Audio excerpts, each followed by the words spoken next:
नमस्कार दोस्तों। आज का वीडियो कोई DIY का वीडियो नहीं है। आज का वीडियो थोड़े डिफरेंट टॉपिक पर है।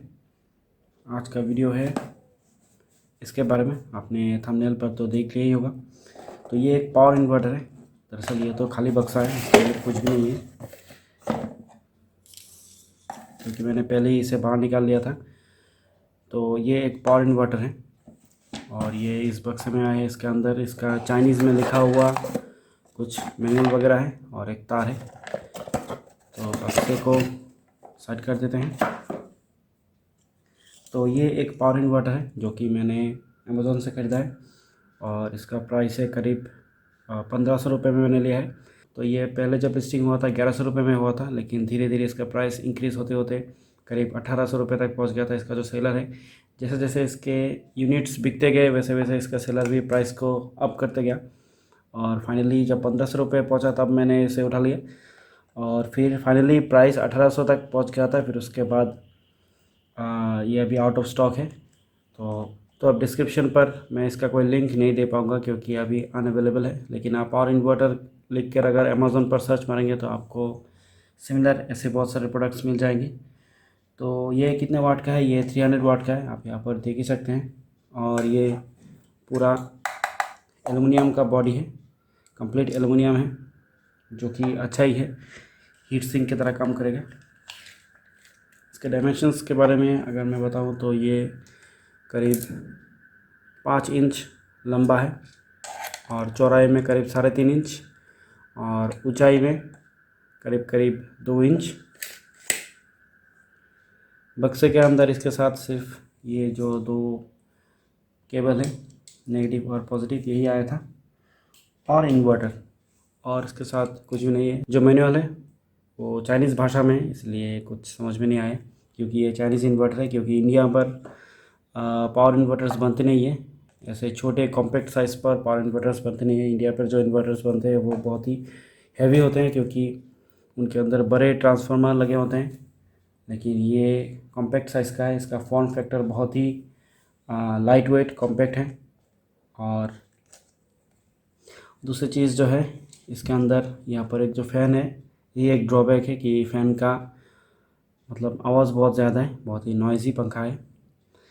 तो और ये होना भी चाहिए क्योंकि बहुत ही छोटा सा फ़ैन है। आप मेरे अंगूठे के साइज़ के साथ इसका तुलना कर सकते हैं। बहुत ही छोटे साइज़ का फ़ैन है, इसलिए बहुत तेज़ी से ये घूमता है ताकि बहुत सारे हवा को अंदर से मूव कर सके और अंदर के कंपोनेंट्स को ये ठंडा रखे, इसलिए बहुत ही शोर करता है ये इन्वर्टर मैंने ख़रीदा है मेरे एक फ्यूचर प्रोजेक्ट के लिए, जो शायद इस साल के आखिर तक हो जाएगा। तो उस पर करीब 7-8 हज़ार रुपये मेरा खर्चा होने वाला है। तो इसलिए धीरे धीरे करके सारे जो कंपोनेंट्स रिक्वायर्ड है वो सभी मैं ला रहा हूँ खरीद कर। स्पेशली मैं इस वीडियो पर 4 पॉइंट्स के बारे में आपके साथ डिस्कस करूँगा। पहला जो चीज़ है वो है कि मैंने इसे क्यों ख़रीदा है और मेरा जो फ्यूचर प्रोजेक्ट है उसके बारे में कुछ बताऊँगा।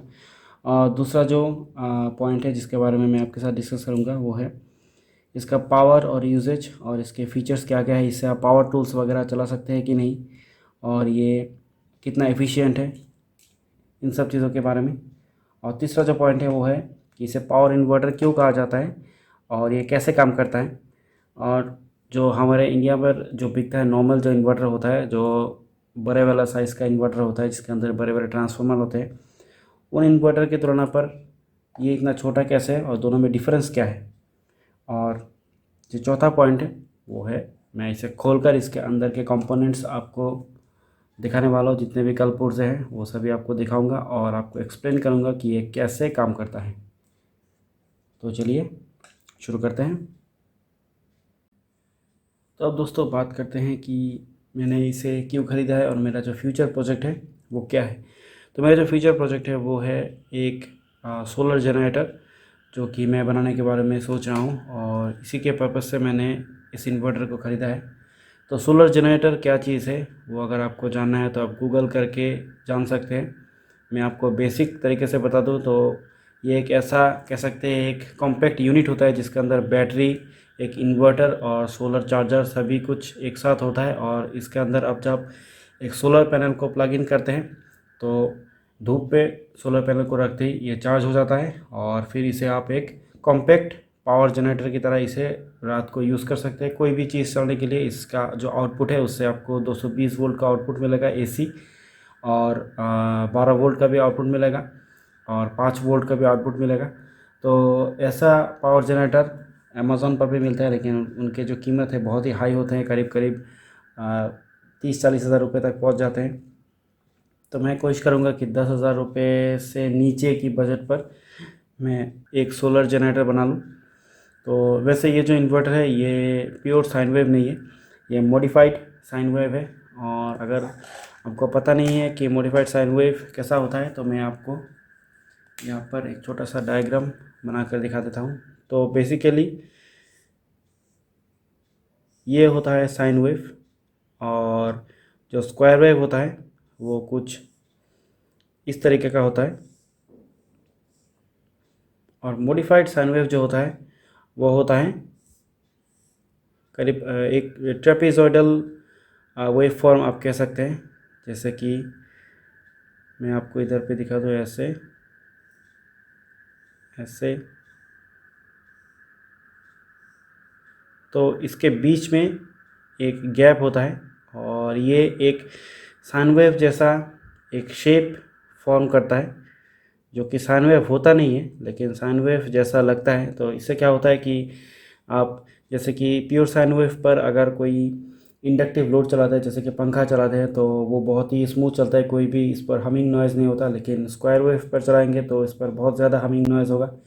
और आप एक मॉडिफाइड साइन वेव पर अगर इंडक्टिव लोड जैसे कि पंखा चलाएंगे तो उसका जो हमिंग नॉइज़ है वो बहुत ही मिनिमल होगा, बहुत ही कम होगा, ज़्यादा नहीं होगा। तो आप कह सकते हैं ये साइन वेव और स्क्वायर वेव के बीच का एक रास्ता है, ये मॉडिफाइड साइन वेव। तो ये इन्वर्टर मॉडिफाइड साइन वेव है, तो इसी के लिए मैंने इसे लिया है। और मॉडिफाइड साइन वेव से कोई फ़र्क नहीं पड़ेगा पावर जनरेटर पर, सोलर जनरेटर पर कोई फ़र्क नहीं पड़ेगा। अगर मुझे रिक्वायर्ड होती है प्योर साइन वेव की, तो इसके लिए मुझे अलग इन्वर्टर लाना पड़ेगा, जो कि अगर मैं पावर इन्वर्टर के सीरीज़ में लाता हूँ तो और भी एक्सपेंसिव हो जाता है। और यहाँ पर मैंने ये इन्वर्टर इस्तेमाल करने का कारण ये है क्योंकि ये बहुत ही कॉम्पैक्ट है, और बहुत ही छोटे साइज़ के बक्से के अंदर बैटरी, सोलर चार्जर और ये इन्वर्टर एक साथ आ जाएगा। और मैं नॉर्मल जो इन्वर्टर होता है जो कि हम घर पे इस्तेमाल करते हैं वो बहुत ही बड़े साइज़ का होता है, उससे कॉम्पैक्ट नहीं बनेगा और बहुत ही भारी हो जाएगा, ये बहुत ही लाइट वेट है। तो दूसरा जो पॉइंट है कि इसे कैसे इस्तेमाल करना है और इसके फ़ीचर्स क्या क्या है, इसके बारे में मैं अभी आपको बताऊंगा। तो पहले तो है कि इस पर एक फ़ीचर है जो कि मैंने नोट किया है, वो है ये सॉफ्ट स्टार्ट करता है। मतलब आप जब स्विच को ऑन करते हैं यहाँ से, तो ये डायरेक्ट यहाँ से 220 वोल्ट आउटपुट नहीं देता, वो धीरे धीरे वोल्टेज को अप करता है। मतलब 1 या 1.5 सेकंड का टाइम लेता है, करीब 100 वोल्ट, 150 वोल्ट, फिर 200 वोल्ट, फिर 220 वोल्ट, ऐसे ग्रेजुअली इंक्रीज़ करता है। करीब 1.5 सेकंड में वो 0 से एकदम 220 वोल्ट तक धीरे धीरे वोल्टेज को बढ़ाता है। तो सॉफ्ट स्टार्ट के कारण इसके जो कंपोनेंट्स है उस पर ज़्यादा लोड नहीं पड़ता, और आप अगर कोई लाइट वगैरह चला रहे हैं या फिर चार्जर वगैरह कुछ चला रहे हैं, जैसे कि लैपटॉप का चार्जर कह लीजिए, या फिर CFL या फिर LED बल्ब या फिर ट्यूबलाइट, तो सॉफ्ट स्टार्ट होने के कारण उन पर भी कोई भी सर्ज जो होता है, हाई सर्ज करंट का लोड नहीं पड़ेगा। सब लैपटॉप भी चार्ज कर सकते हैं। तो ये इसका एक फ़ीचर है सॉफ्ट स्टार्ट का। और हाँ, एक और चीज़ जो है वो है इस पर रिवर्स पोलैरिटी प्रोटेक्शन कुछ भी नहीं है। तो ये आपको बहुत ही ध्यान रखना है, पॉजिटिव और नेगेटिव दोनों को अपने अपने जगह पर ही लगाना है बैटरी पर। अगर रिवर्स पर लगा देंगे तो इसके अंदर एक फ्यूज़ है वो उड़ जाएगा, और फिर उसे रिप्लेस करना बहुत ही मतलब एक सरदर्द बन जाएगा आपके लिए, क्योंकि जो फ्यूज़ है वो बोर्ड के साथ सोल्डर्ड है और इंटरनली आपको खोल कर निकालना पड़ेगा। तो ये है इसका दूसरा कह सकते हैं ड्रॉबैक, कि फ्यूज़ जो है वो इंटरनल है और आप रिवर्स पोलैरिटी प्रोटेक्शन इस पर नहीं है। बेनिफिट ये है कि सॉफ्ट स्टार्ट है। तो इससे क्या आप पावर टूल्स वगैरह चला सकते हैं कि नहीं, तो मैं आपको एक पावर टूल, मेरे पास एक छोटा सा पावर टूल है, उसे चलाकर मैं आपको दिखाऊंगा। लेकिन उससे पहले मैं आपको बता दूं, क्योंकि ये चाइनीज़ मेड है तो ये जो रेटिंग है ये शायद एक्यूरेट ना भी हो सकता है।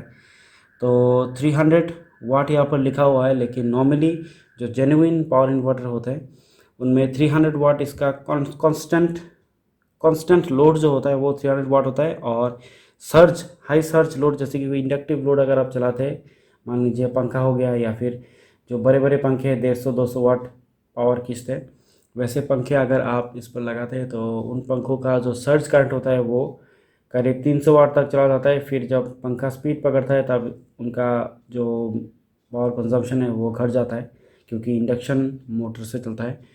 तो वैसे सर्ज करंट जेनुइन जो पावर इन्वर्टर होते हैं वो ले सकते हैं, लेकिन ये इतना ब्रांडेड नहीं है, तो ये मुझे डाउट है कि ये सर्ज करंट ले पाएगा कि नहीं। हाँ, कंटिन्यूस लोड शायद 300 वाट तक ये हैंडल कर ले, लेकिन सर्ज करंट हैंडल नहीं कर पाएगा। इसलिए आप मान के चले कि 300 वाट का 70% लोड ही आप इस पर दे सकते हैं फॉर सेफ्टी। तो 300 वाट का 70% हुआ करीब 200-220 वाट के आसपास आपको लोड देना है, उससे ज़्यादा लोड नहीं देना है। तो अगर आप 200 वाट के अंडर आप कोई पंखा इससे कनेक्ट करते भी है तो इसका जो सर्ज लोड है वो ज़्यादा से ज़्यादा 250 वाट तक ही जाएगा, 300 वाट को क्रॉस नहीं करेगा। तो ये इसके लिए सेफ़ रहेगा। और मेरा जो पावर टूल है वो भी 135 वाट का एक रोटरी टूल है, जो कि इससे आसानी से चलता है, और सोल्डरिंग आयरन वगैरह वो सब आसानी से चल जाता है। कभी कभी मैं इससे जो अपना यूट्यूब का जो सेटअप है, जो अभी जो लाइट का मैं इस्तेमाल कर रहा हूँ, दोनों तरफ, इस तरफ और इस तरफ, दोनों तरफ 2 ट्यूब लाइट से 40-40 वाट का, तो टोटल 80 वाट वो ट्यूब लाइट भी आसानी से चल जाता है। तो ये सभी लोड मैं अभी आपको चला कर दिखाऊँगा। ओके दोस्तों, तो ये जो है ये मेरा पावर टूल है, जिसका मैं बहुत मेरे प्रोजेक्ट्स पर इस्तेमाल कर चुका हूँ। तो इसकी वाटेज मैं आपको दिखाता हूँ। तो ये देखिए, ये करीब 135 वाट एसी में चलता है। तो इसकी मैक्सिमम कैपेसिटी 135 वाट है। तो इस पर मैं अगर लगाऊंगा तो इसका जो सर्ज करंट है इनिशियली वो स्टार्टिंग के समय लगभग मान लीजिए 150 वाट तक जाएगा। फिर ये जब स्पीड पकड़ेगा तो दोबारा 135 वाट तक आ जाएगा। और अगर मैं इसे कुछ हैवी ड्रिलिंग वगैरह करता हूँ तो ज़्यादा से ज़्यादा 140 वाट, 145 वाट, या फिर मान लीजिए 150 वाट ही अगर पहुँच जाए तो कोई भी फ़र्क नहीं पड़ेगा, क्योंकि इन्वर्टर जो है वो आसानी से हैंडल कर लेगा। तो चलिए इसे लगा कर देखते हैं।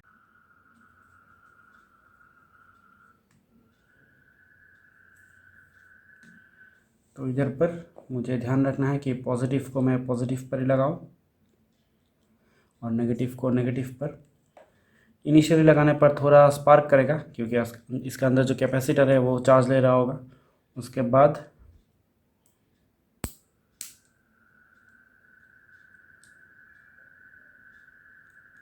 अभी इसे कनेक्ट कर दिया है। अभी मैं इसे ऑन करूँगा तो देखिएगा कैसे ये सॉफ्ट स्टार्ट करता है।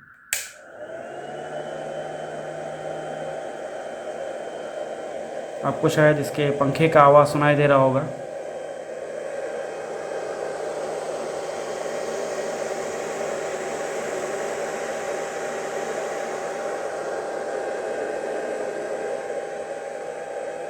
तो इसका जो पंखा है ये बहुत ही फास्ट पंखा है।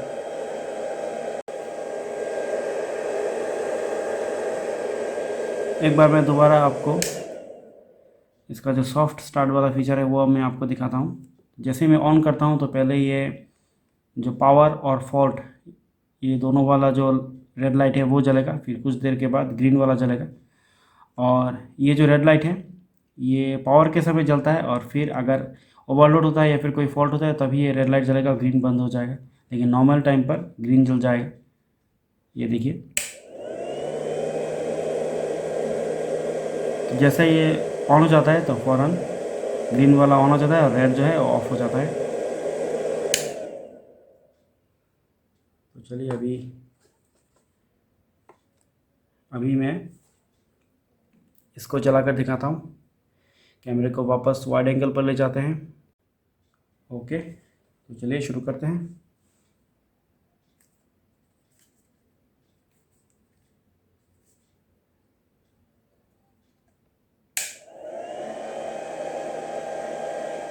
और यहाँ पर मैंने इसे लगा दिया है।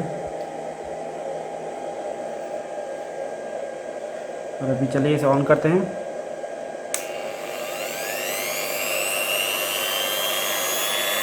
और ये आसानी से चलता है। ये इसका स्पीड कंट्रोलर है।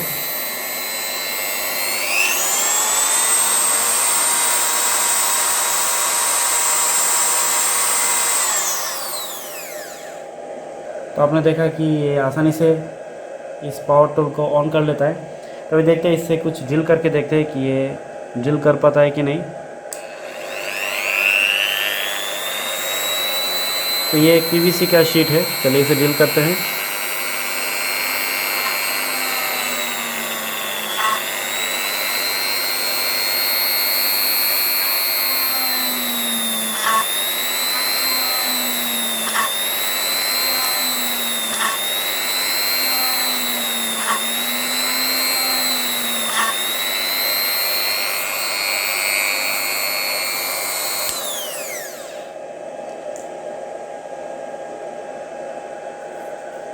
तो ये देखिए कितने आसानी से आप इससे पावर टूल्स, छोटे मोटे पावर टूल्स भी चला सकते हैं, कोई दिक्कत नहीं होगी। ओके दोस्तों, तो आप देख सकते हैं कि 2 ट्यूबलाइट्स जो मैं जलाता हूँ यूट्यूब के वीडियोस बनाने के लिए, वो ट्यूबलाइट्स बंद है अभी, और सिर्फ एक ही लाइट जल रहा है, जो कि आप यहाँ पर टाइल्स पर रिफ्लेक्शन देख सकते हैं। एक एलईडी बल्ब जल रहा है। तो अभी दोनों ट्यूबलाइट्स को मैं जलाऊंगा इस पावर इन्वर्टर की मदद से। तो यहाँ पर ये देखिए, ये मेरे जो राइट साइड का जो ट्यूबलाइट है वो है,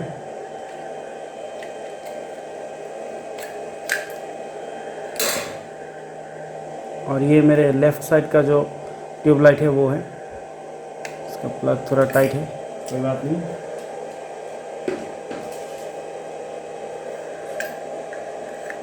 तो मैं मल्टी प्लग की मदद से इस पर लगाऊंगा।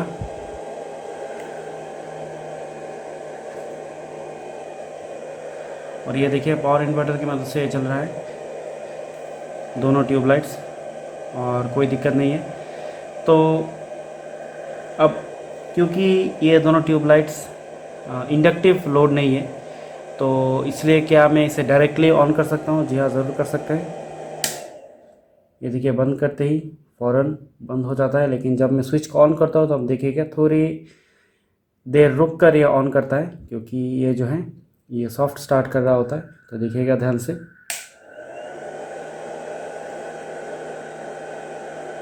आपने ध्यान दिया कि रेड लाइट आने के बाद फिर जब ग्रीन लाइट आता है, फिर थोड़ा सा टाइम, करीब 1 या 1.5 सेकेंड या 2 सेकेंड वेट करके फिर लोड को ऑन करता है। तो इससे आप ट्यूबलाइट्स भी जला सकते हैं, एलईडी लाइट्स भी जला सकते हैं।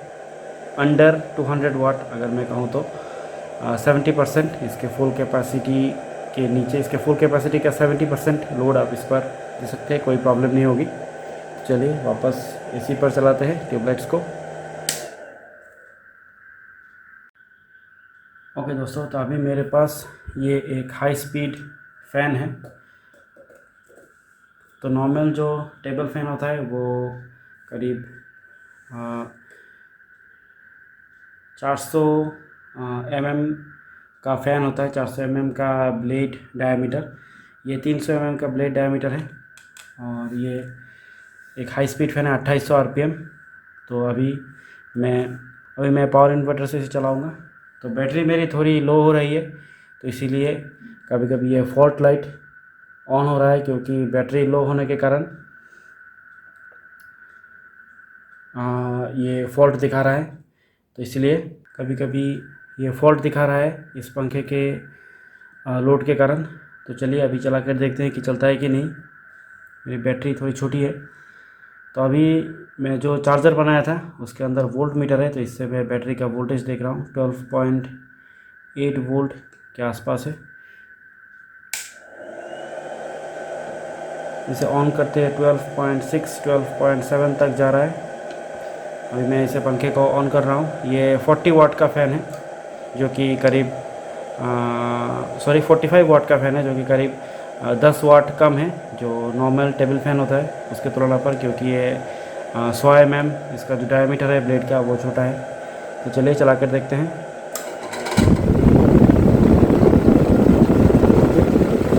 ये चक्के पर चल चुका है, और यहाँ पर देख सकते हैं बैटरी का वोल्टेज करीब 12 वोल्ट के आसपास है।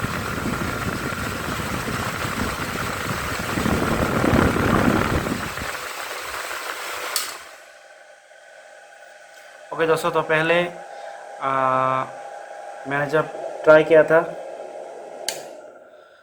तो बार बार फॉल्ट वाला लाइट आ रहा था। तो मुझे पता चला कि फॉल्ट वाला लाइट इसलिए आ रहा था क्योंकि यहाँ पर जो टर्मिनल के जो कनेक्शंस है वो ठीक तरीके से लगे नहीं थे, इसलिए वोल्टेज में ड्रॉप हो रहा था, इसलिए यहाँ पर फॉल्ट दिखा रहा था।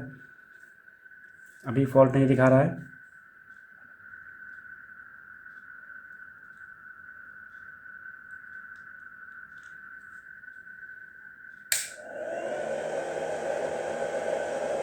और पंखा बिना किसी इशू के चल रहा है।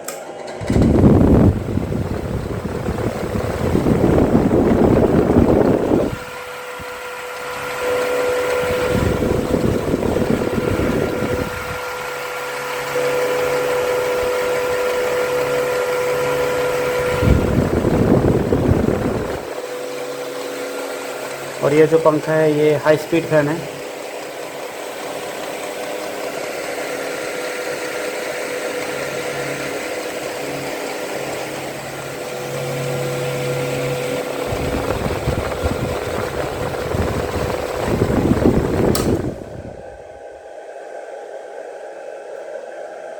तो जैसे कि आपने देखा कि कोई इशू नहीं है, आप इससे पंखा भी चला सकते हैं अंडर 200 वाट ऑब्वियसली। तो अभी मैं इसे खोलकर इसके अंदर के जो कल पुर्जे हैं वो सभी आपको दिखाऊंगा और ये कैसे काम करता है ये भी आपको एक्सप्लेन करूंगा। तो चलिए वो देखते हैं। ओके दोस्तों, तो अभी इसको खोलेंगे और खोल के इसके अंदर के कल पुर्जे को आपको दिखाएंगे और बताएंगे कि कैसे ये काम करता है। लेकिन उससे पहले मैं आपको एक चीज़ बताना चाहता हूँ कि इसे पावर इन्वर्टर क्यों कहा जाता है और इसमें और जो नॉर्मल इन्वर्टर्स होते हैं उनमें डिफरेंस क्या होता है, जो कि हम इंडिया में मैन्युफैक्चर होते हैं और हम घर पे इस्तेमाल करते हैं, उनमें और इसमें डिफरेंस क्या है। दोस्तों डिफरेंस ये है कि ये वाला जो इन्वर्टर है ये हाई फ्रिक्वेंसी वाला इन्वर्टर है और जो हम घर पे इस्तेमाल करते हैं वो लो फ्रिक्वेंसी वाला इन्वर्टर है। अब यहाँ पर आप बोलेंगे कि हाई फ्रिक्वेंसी कैसे, क्योंकि हमारा तो यहाँ पर जो पावर सप्लाई है वो तो 50 हर्ट्ज़ फ्रिक्वेंसी का होता है। हाँ, आप सही बोल रहे हैं, 50 हर्ट्ज़ फ्रिक्वेंसी का ही होता है और आउटपुट जो होता है वो 50 हर्ट्ज़ फ्रिक्वेंसी का ही होता है। लेकिन जो इसके अंदर जो कन्वर्जन होता है, जो बूस्टिंग होता है, वो हाई फ्रिक्वेंसी पर होता है। नॉर्मली जो इन्वर्टर होता है उस पर क्या होता है, मैं आपको दोबारा से एक छोटा सा डायग्राम बनाकर इधर पे दिखाता हूँ। तो नॉर्मली क्या होता है कि हमारे जो नॉर्मल इन्वर्टर्स होते हैं उनमें बैटरी से पावर आकर जब सर्किट के अंदर आता है तो वहाँ पर इसे मॉड्यूलेट किया जाता है एसपीडब्ल्यूएम यानी sine wave pulse width modulation. मतलब जो साइन वेव होता है उसे पल्स विड्थ मॉड्यूलेशन की मदद से इसे अलग अलग डिवीज़न में इसे भाग किया जाता है और फिर उसे आउटपुट ट्रांसफार्मर पर दिया जाता है जो कि 50 हर्ट्ज़ फ्रिक्वेंसी पर होता है।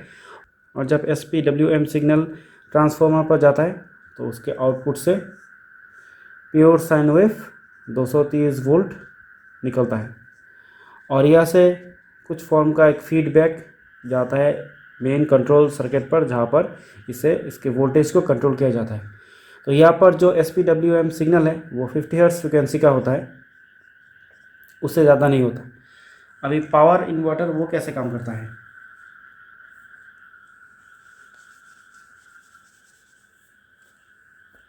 पावर इन्वर्टर के अंदर कन्वर्जन थोड़ा डिफरेंट टेक्निक का होता है। उसके अंदर एक छोटा सा ट्रांसफार्मर होता है जो कि पल्स ट्रांसफार्मर भी बोल सकते हैं, या फिर स्विच मोड पावर सप्लाई जो होता है जो कि एसएमपीएस हमारे कंप्यूटर के अंदर लगा होता है, या फिर जो बूस्ट बक कन्वर्टर कह लीजिए, या फिर जो पावर सप्लाई होता है 12 वोल्ट का 24 वोल्ट का, उनके अंदर आपको एक छोटा सा ट्रांसफार्मर दिखेगा जो कि पल्स ट्रांसफार्मर या फिर आप कह सकते हैं एसएमपीएस का जो ट्रांसफार्मर होता है वैसा ही ट्रांसफार्मर उसके अंदर भी होता है, इसके अंदर भी होता है। तो हाई फ्रिक्वेंसी इन्वर्टर में ये काम कैसे करता है कि बैटरी से आपका पावर पहले आता है, आकर एक छोटे से कंट्रोलर पर जाता है जो कि एक PWM कंट्रोलर कह सकते हैं, जो कि PWM वोल्टेज रेगुलेटर भी कह सकते हैं। उससे हाई फ्रिक्वेंसी करीब 30 किलो हर्ट्ज़, करीब 30 किलो हर्ट्ज़ की फ्रिक्वेंसी पर ये इस ट्रांसफार्मर को फीड करता है, 3 वायर से फीड करता है। बीच वाला 0 होता है, आप कह सकते हैं 12 भी आप कह सकते हैं। तो इसे फीड करता है हाई फ्रिक्वेंसी पर, और क्योंकि ये फेराइट कोर वाला ट्रांसफार्मर है तो एडी करंट का कोई इशू नहीं है। तो इससे जो आउटपुट होता है वो निकलता है करीब करीब आप कह लीजिए 300 वोल्ट, और 300 वोल्ट हाई फ्रिक्वेंसी एसी होता है। तो वहाँ से ये जो करंट है वो कहाँ जाता है,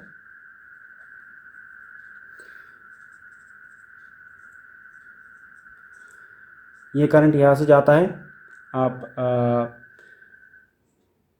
एक डायोड ब्रिज पर जाता है जो कि हाई फ्रिक्वेंसी डायोड ब्रिज होता है, या फिर आप कह सकते हैं अल्ट्रा फास्ट जो डायोड होता है, जिसे शॉर्टकी डायोड भी बोलते हैं। तो शॉर्टकी डायोड पर जाता है और वहाँ से ये डीसी होके निकलता है, और जो डीसी होता है वो 300 वोल्ट डीसी होता है, जो कि शॉर्टकी डायोड से निकलने के बाद कैपेसिटर पर जाता है। कैपेसिटर बैंक से होते हुए फिर ये 300 वोल्ट डीसी जो है वो जाता है एच ब्रिज मॉसफेट पर जाता है, एच ब्रिज। अब एच ब्रिज क्या है, एच ब्रिज स्विचिंग जो होता है वो डीसी को एसी में कन्वर्ट करता है। आप गूगल पर सर्च लगाएंगे कि H bridge AC to DC conversion कैसे होता है, फिर एच ब्रिज स्विचिंग कैसे होता है, इसके बारे में आप गूगल पर सर्च लगाएंगे तो आपको मिल जाएगा। तो बेसिकली एच ब्रिज जो होता है उस पर टोटल 4 मॉसफेट का इस्तेमाल होता है, और चारों मॉसफेट कुछ मान लीजिए, मैं यहाँ पर एक छोटे से डायग्राम पर आपको दिखाता हूँ। ये जो है ये स्विच है, सिमिलर तरीके से इधर पे भी एक स्विच है,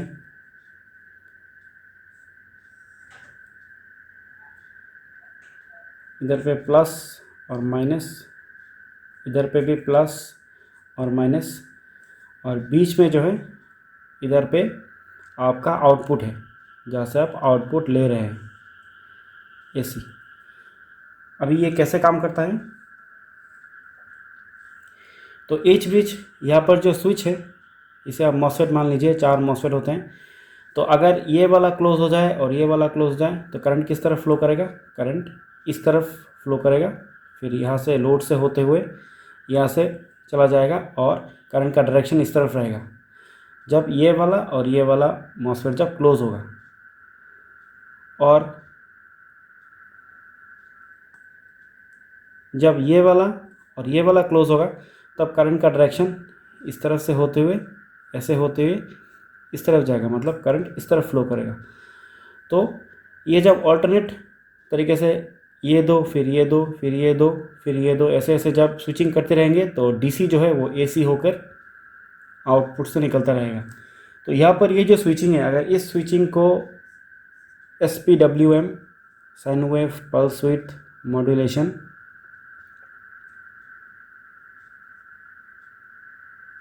या फिर साइनसोइडल पल्स विड्थ मॉड्यूलेशन बोलते हैं, तो अगर ये फ्रीक्वेंसी आप इस तरीके से इसे मॉड्यूलेट करेंगे तो ये जो यहाँ से जो आपका डीसी आ रहा है ये इस एच ब्रिज से निकलने के बाद ये साइन वेव एसी में बन जाएगा। लेकिन इसे फ़िल्टर करना ज़रूरी है, और फिल्टर करने के लिए आपको चाहिए होगा एक लो पास फिल्टर, जिससे जो कि इंडक्टर और कैपेसिटर के पेयर से बनाया जाता है।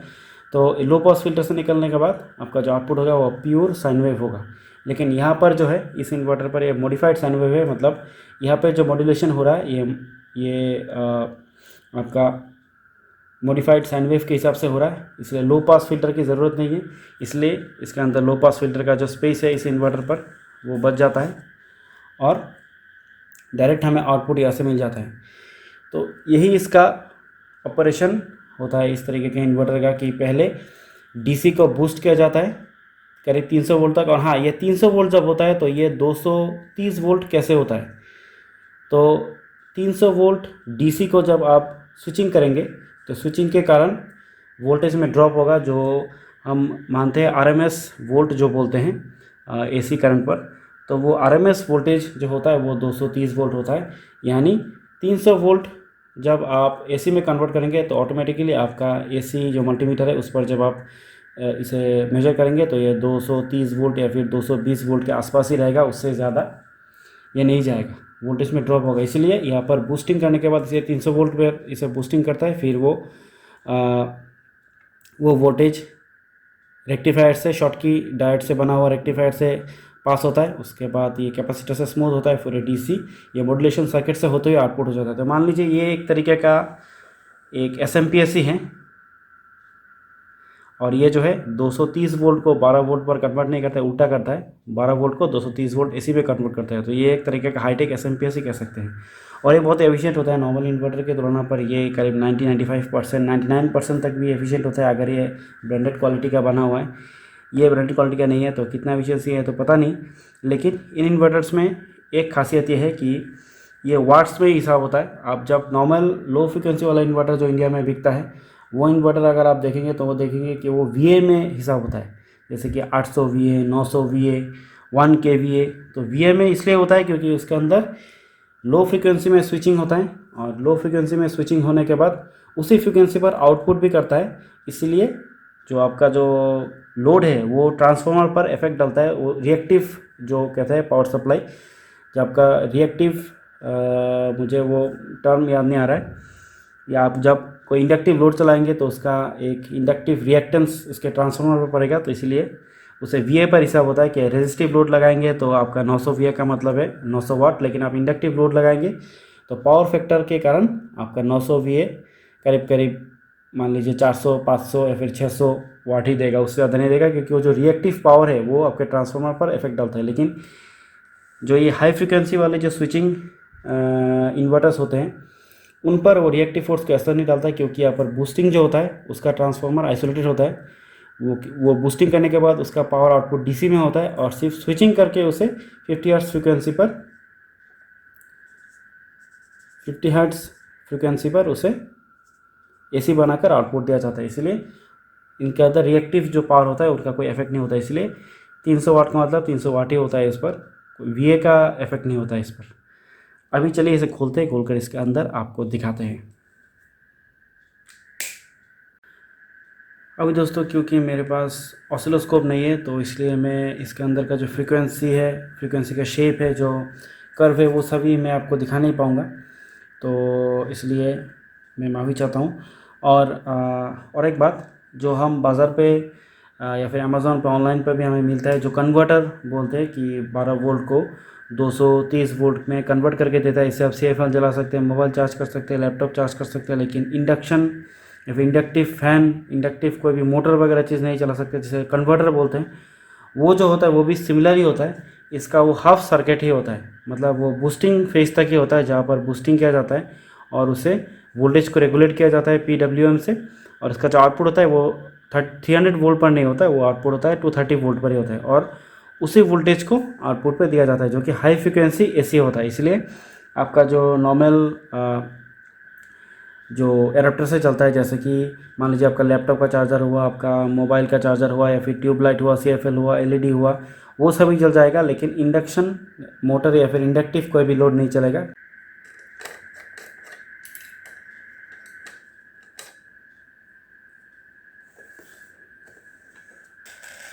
तो चलिए देखते हैं। ये देखिए पूरा एल्युमिनियम का केस है।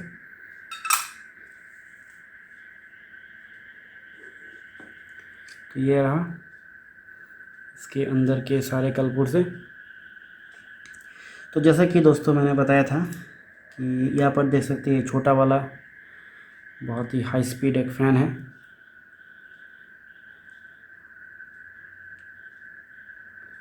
ये देखिए बहुत ही छोटा एक हाई स्पीड फ़ैन है इधर। और ये जो ट्रांसफार्मर है, ये देखिए कितना छोटा ट्रांसफार्मर है। मैं आपको ये देखिए करीब 3 सेंटीमीटर चौड़ा है। तो इतने छोटे से ट्रांसफार्मर से ये करीब 300 वाट का पावर आउटपुट कर रहा है। और यहाँ पर कुछ लिखा हुआ है, आप देख सकते हैं FB3G 12 वोल्ट। एनीवे मैं आपको सिंपल तरीके से समझाता हूँ, जो कि कुछ देर पहले मैंने बताया था। तो इसके अंदर आप देख सकते हैं कुछ चिप है, जैसे कि इधर पे एक छोटा सा चिप है, तो ये इस तरफ है, तो ये शायद जो PWM वोल्टेज रेगुलेटर होता है जो कि हाई फ्रिक्वेंसी साइड का वोल्टेज को कंट्रोल करता है 300 वोल्ट के रेंज पर, उसका चिप है। और इस तरफ दूसरा एक चिप आप देख सकते हैं, ये जो चिप है ये जो 50 हर्ट्ज़ का फ्रिक्वेंसी है उसे मेंटेन करता है। जैसे कि मैंने बताया था एच ब्रिज जो मॉसफेट होता है वो एच ब्रिज ड्राइवर इधर पे है, आप देख सकते हैं 4 मॉसफेट इधर पे हैं और ये चारों मॉसफेट मिलकर एसी मॉड्यूलेट करता है, डीसी को एसी में मॉड्यूलेट करता है। इधर पे 400 वोल्ट का एक कैपेसिटर है, ये वाला आप देख सकते हैं बहुत ही बड़ा साइज़ का है। ये देखिए साइड पर 400 वोल्ट 47 UF। तो ये जो है डीसी का वोल्टेज को होल्ड करता है, जो इधर से हाई फ्रिक्वेंसी पर कन्वर्ट होने के बाद आप इधर पे 4 डायोड देख सकते हैं। ये जो 4 डायोड है ये शॉटकी डायोड्स है जो कि हाई फ्रिक्वेंसी एसी को डीसी में कन्वर्ट करते हैं और फिर इसे इस कैपेसिटर पर स्टोर करते हैं। और जो इधर पे और एक मुझे कैपेसिटर दिख रहा है और जो कि दिखाई दे रहा होगा कि नहीं, 2200 UF और ये शायद 25 वोल्ट का है।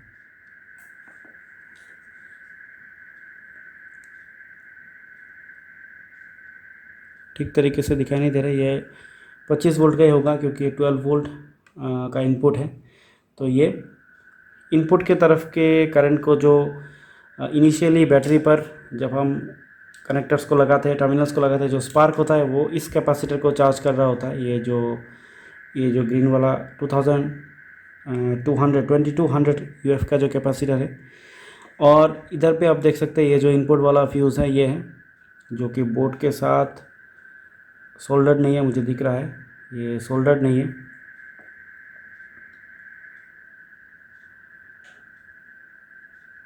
शायद आपको भी दिख रहा होगा ये सोल्डर्ड नहीं है। तो इसे 40 एम्पियर का फ्यूज़ है, इसे चेंज करना पड़ेगा। अगर आप पोलैरिटी गलत लगाते हैं तो ये फ्यूज़ जल जाएगा।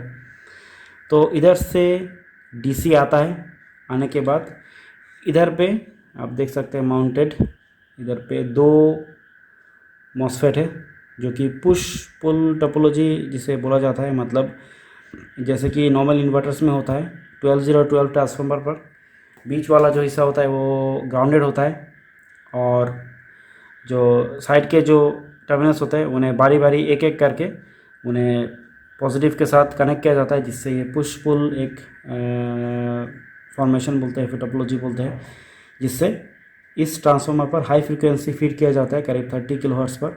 उससे जो आउटपुट होता है वो सीधा इन शॉर्ट की डायोड्स पर जाता है, वहाँ से डीसी होता है और फिर इस कैपेसिटर पर स्टोर होता है। यहाँ से इस डीसी को मॉड्यूलेट किया जाता है, ये जो चिप है इसे मॉनिटर करता है और इस वोल्टेज को मॉड्यूलेट करके इस एच ब्रिज मॉसफेट ड्राइवर से इसे मॉडिफाइड साइन वेव बनाकर आउटपुट दिया जाता है। यहाँ से मुझे यहाँ पर दिख रहा है कि कोई ग्राउंडिंग नहीं है, ग्राउंडिंग जो कनेक्शन है वो ओपन है, तो कोई ग्राउंडिंग नहीं है।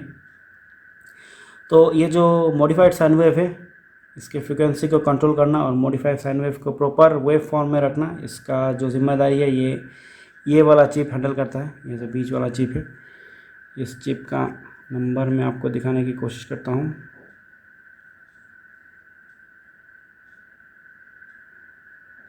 KA7500BS, पता नहीं कौन सा चिप है, अभी तो टाइम भी नहीं है इसका डेटा शीट देखने के लिए। और इधर पर एक दूसरा वाला चिप है ICF KA7500BS 194311, सेम चिप लग रहा है।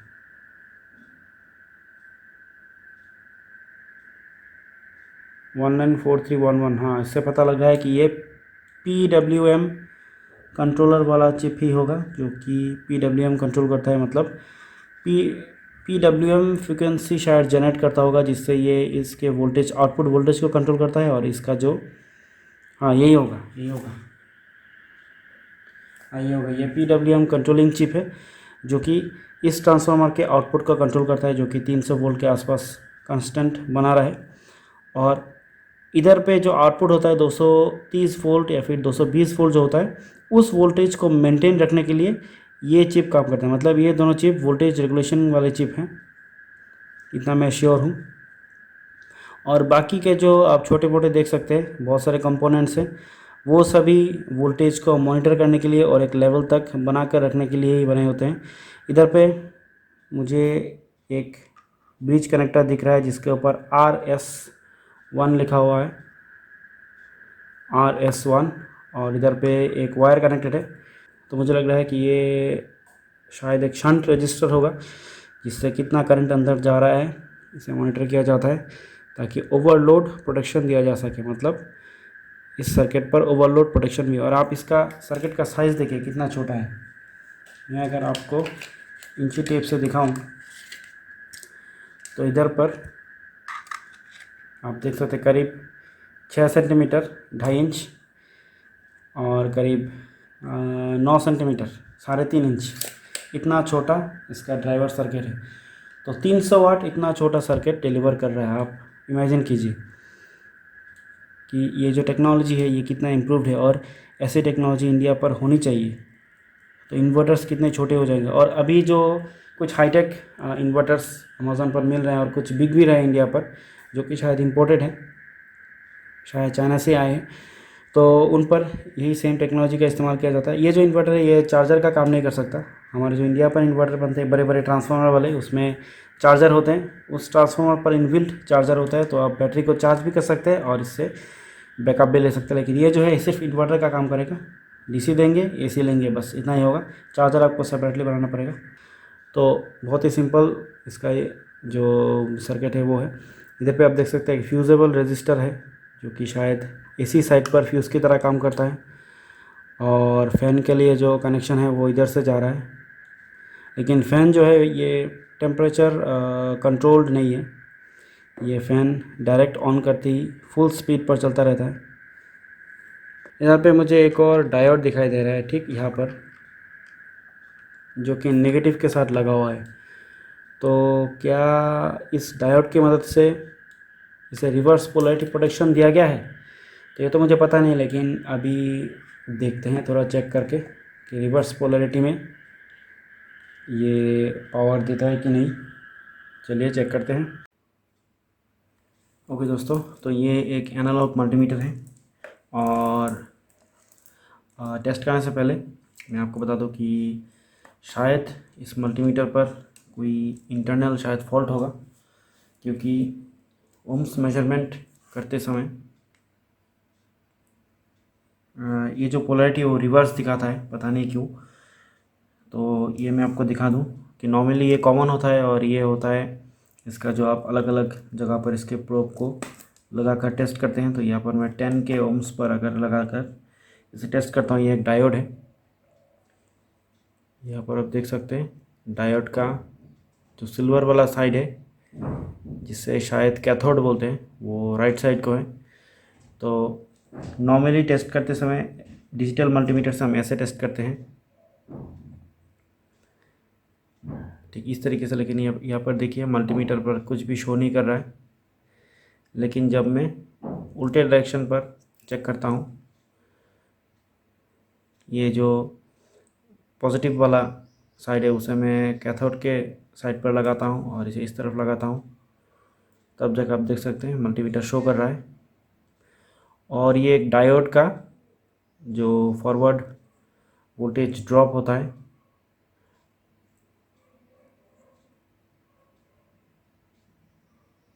वो भी मल्टीमीटर पर शो कर रहा है। आप देख सकते हैं काटा लगभग यहाँ तक आ रहा है, जो कि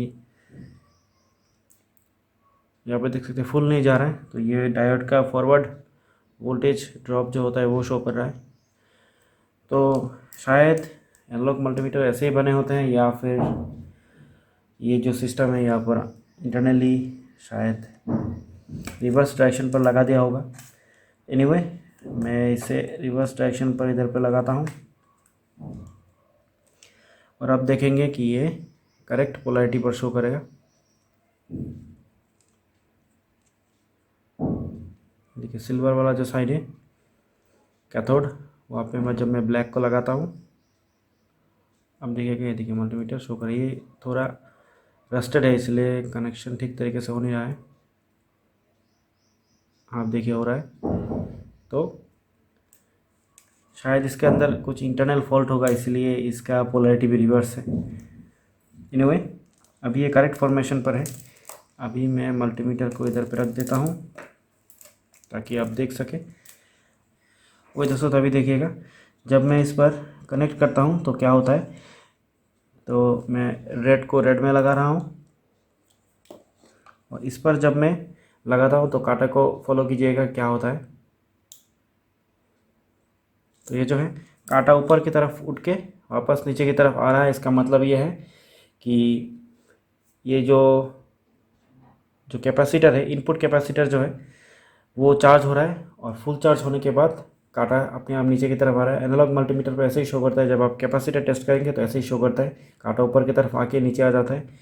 तो ये नॉर्मल जो डायरेक्शन है वो डायरेक्शन है। और अगर मैं रिवर्स में लगाता हूँ तो क्या होता है, देख लीजिए। रिवर्स में जब मैं लगाता हूँ तो ये देखिए, कांटा जो है पूरा ऊपर की तरफ जाके अटका हुआ है, जहाँ पर डायोड मैंने टेस्ट किया था, जो छोटा वाला जो मैंने डायोड टेस्ट किया था उसी की तरह ऊपर जाके इधर पे अटका हुआ है। ये देखिए,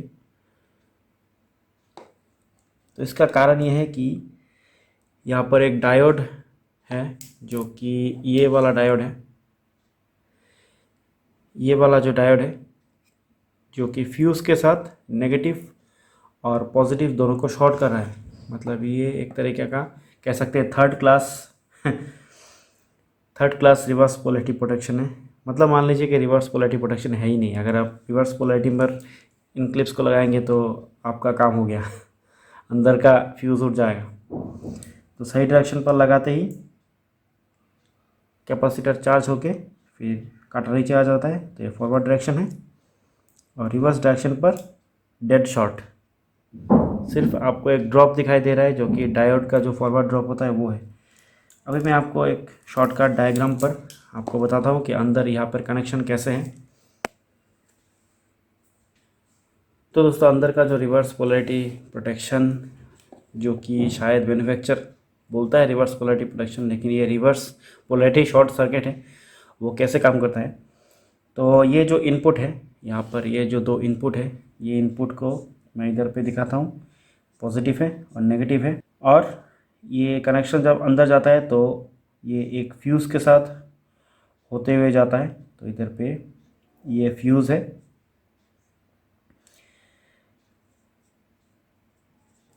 और फिर फ्यूज़ के बाद ठीक इधर पे जो डायोड है वो लगा हुआ है। तो कैसे लगा हुआ है,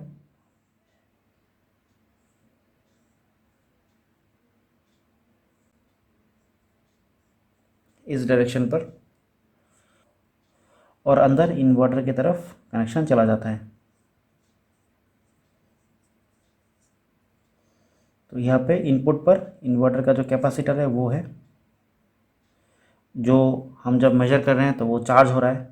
तो चार्ज होते ही कांटा ऊपर की तरफ जाता है, फिर फुल चार्ज जब हो जाता है, मल्टीमीटर के वोल्टेज के लेवल पर आ जाता है, तो कांटा वापस नीचे आ जाता है जब हम फॉरवर्ड पर जब हम इसे कनेक्ट करते हैं। लेकिन रिवर्स पे जब आप कनेक्ट करेंगे, मतलब अगर आप इधर पे मान लीजिए माइनस दे दिया है और इधर पे प्लस दे दिया है, तो क्या होगा कि आपका जो करंट होगा वो सीधा ऐसे जाएगा और इस डायरेक्शन पर फ्लो करेगा और बैटरी की तरफ फ्लो करेगा, और आपका जो फ्यूज़ है उसे शॉर्ट करके इसे उड़ा देगा।